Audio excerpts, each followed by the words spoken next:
Alright, Homesteader family, welcome to this edition of the Sunday Monday vlog. Welcome back to the journey. Thank you for being a part of the journey.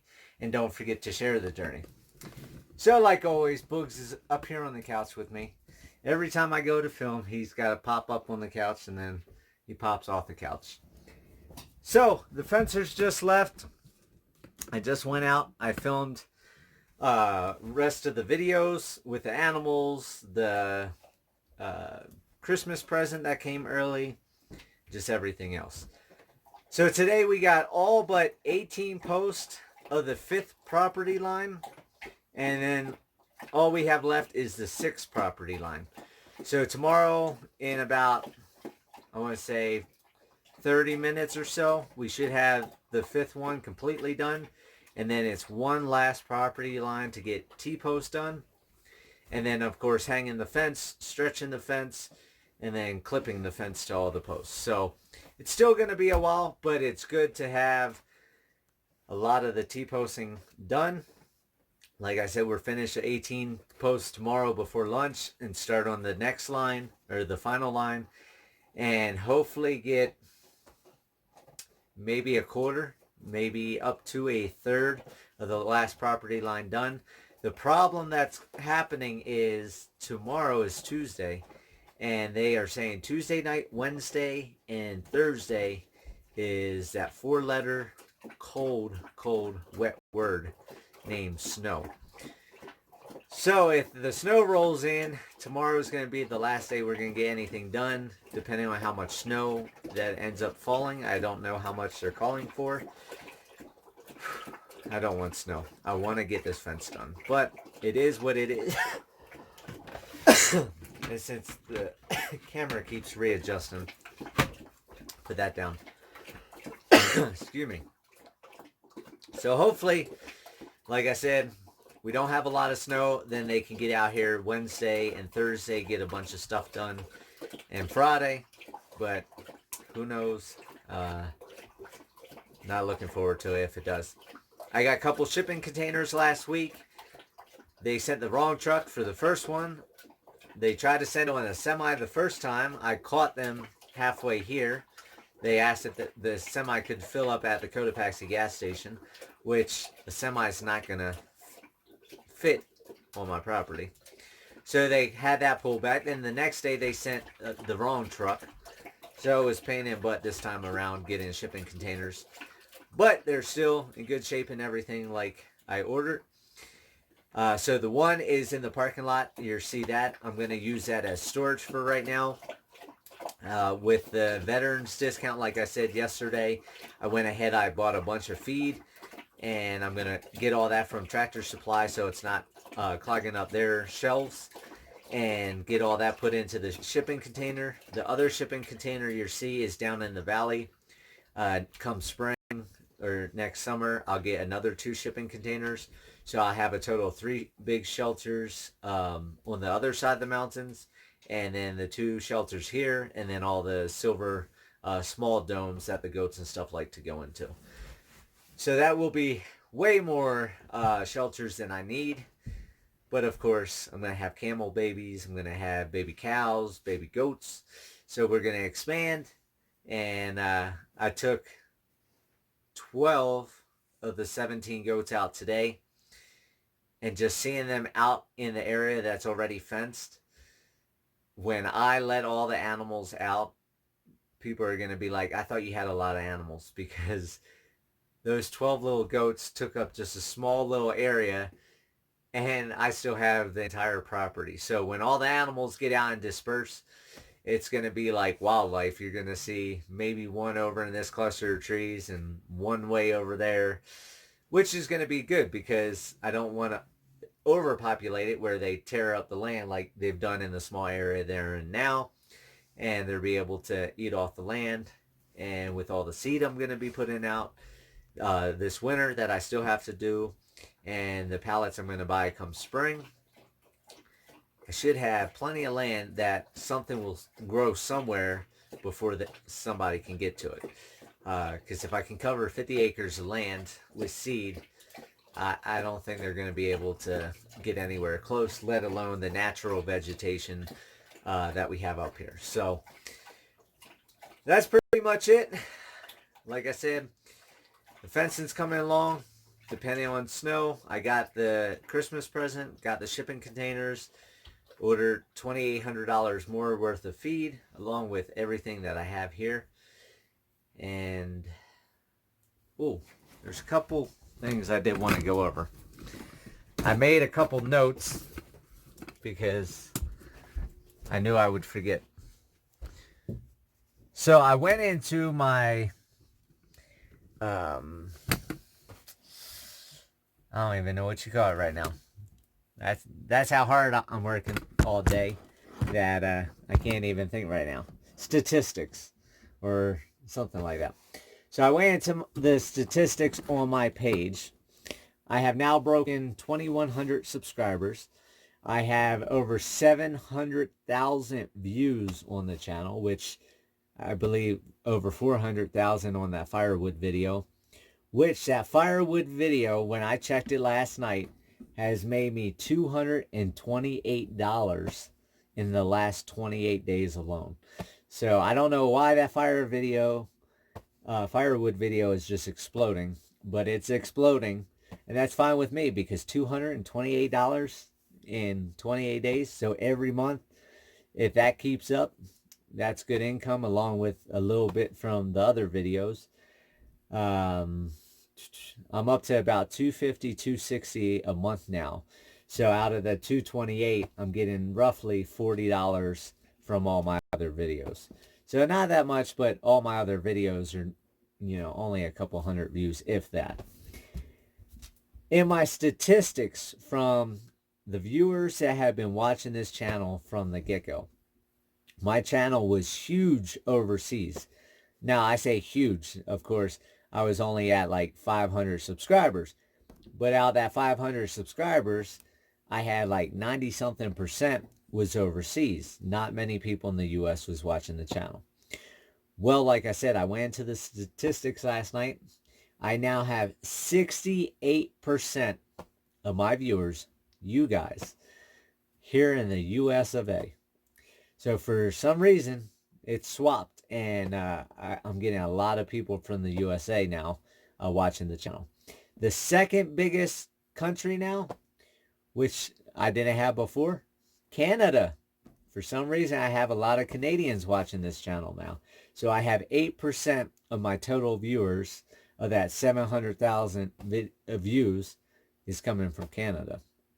Out of that, my main bulk of viewers is between 34 and 44. That was the biggest percentage of viewers. And for some reason, them ladies stopped watching this channel. My viewership for males now is 95%. Back when I first started my channel, it was, I think, like 55% women, 45% men. Well, now it's 95% men. So if you're a lady, you're watching, you're part of a very, very slim 5% of everybody that watches this channel. So I just want to go over that because I thought that was kind of cool to see the statistics that I haven't checked out for a long time. And there goes Lazy Chubbs. And then we got Minnie Mouse and Mickey Mouse. And Boogs is out here.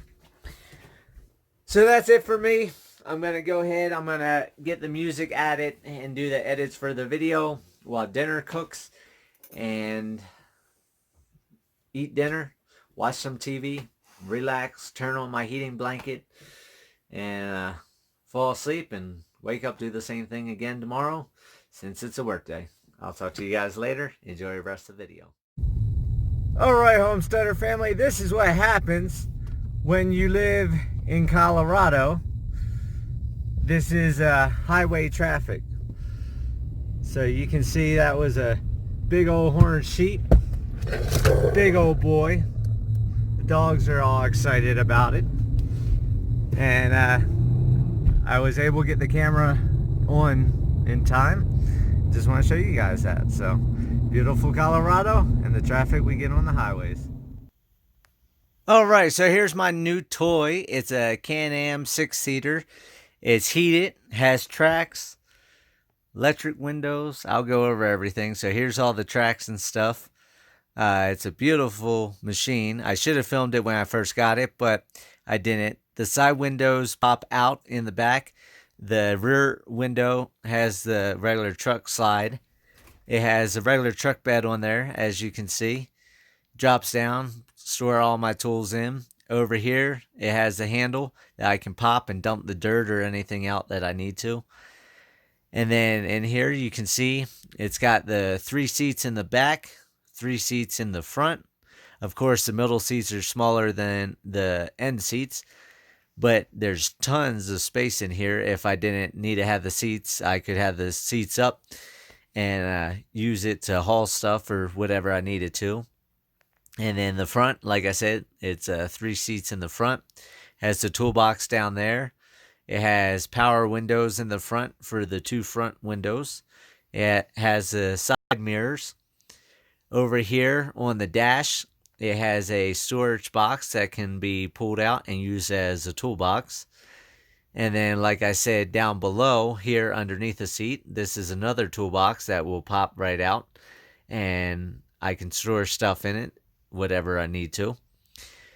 And that's pretty much it on this side. The heat, the air, not air conditioning, just cool air.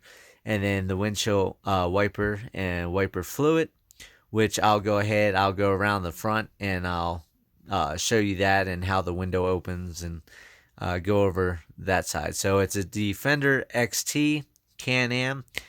It has a winch here in the front and the brush guard across the front for impacts or anything like that. And then this is something I really love. It's got like 2 feet of clearance underneath, so I can go over anything and not have to worry about popping a rock.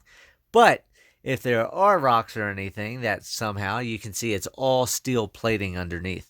So it's all protected, all encased, all enclosed, so I don't have to worry about damaging anything underneath. And then, like I said, let me get this started, and I'll show you how many miles on it. So you can see right there in the center, as soon as my phone focuses, 46.4 miles I already have on this machine since picking it up less than a week ago. So that 46.4 miles would normally be going on the truck. So it's good not to be doing all the wear and tear on the truck. It's got a 4-wheel drive right here. It's got the rear differential lock right there. It's got a work mode and eco mode, which eco mode doesn't really work up here in the mountains. The winch and then the light switch has a little storage compartment there. And then over here, like I said, the heat and the cool air, not air conditioning, just regular air. And up here is the windshield wiper and the wiper fluid. If you press and hold it, it will spray the fluid. So that way I can have a good clean windshield as I'm working. And then up here, like I said, you just pop this handle, push it out. And I found when you're driving down the road, you want that window wide open and the 2 side windows open. And that will keep the dust from building up on the inside. It blows out the windows. And if I had the radio, which they wanted $1,000 for, and I wasn't spending that, I got my speakers. But that's that. And I'm happy with the machine. It runs great and will do really good in the snow. Alright, so I'm here in my fancy machine, and I just drove up here, and I'm going to hop out so I can show you a little bit. So over here down below, you can see that H-brace through the trees. And from there, coming up to that H-brace, and then that H-brace up to the next H-brace, and then all the way up to the corner. The first 2 H-braces, they had the fence strung and clipped. So today they worked on up to the corner, which they got that taken care of. So all that fence is clipped and hung up from the H-brace all the way up to the corner. And then we got the other T-post done today. That we had that section there that was open. And that's all the T-posts we did the other day. And it goes down and then up the mountain. So they're going to be working on this whole line for the next week, week and a half, getting the fence up. and then moving over to the last property line. Okay, so you can see my tractor down here. That whole line, the fence is strung. The T-posts are done, but from the tractor over down to the corner is not done yet, which we just got that knocked out today on Monday, like I told you. And then we had this whole line that goes up over and to the parking lot.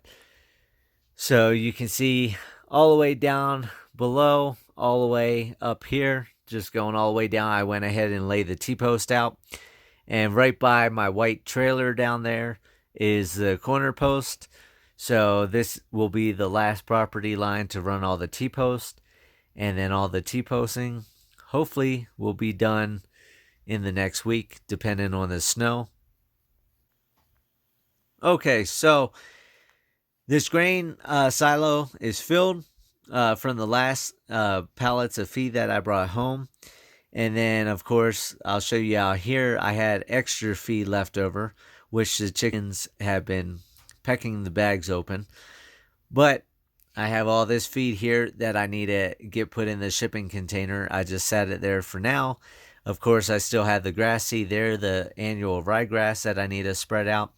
This first pallet is 36 bags of whole oats, and then 2 pallets of sweet feed. And I have, I think, another 6 or 7 pallets, 1 pallet of whole oats to pick up, and 5 or 6 pallets of sweet feed. So in here, I'm going to put 2 pallets at the very end, so I can stack the feed up and then bring pallets this way. And then all this stuff I'm going to move down here to the end, so that way I can have an L shape of feed, because it's going to be a lot of feed. And now that I have this shipping container, I can use that as storage. But I'm too tired. I'm going in. I'm going to eat. I don't feel like unloading this today, so it's going to sit here.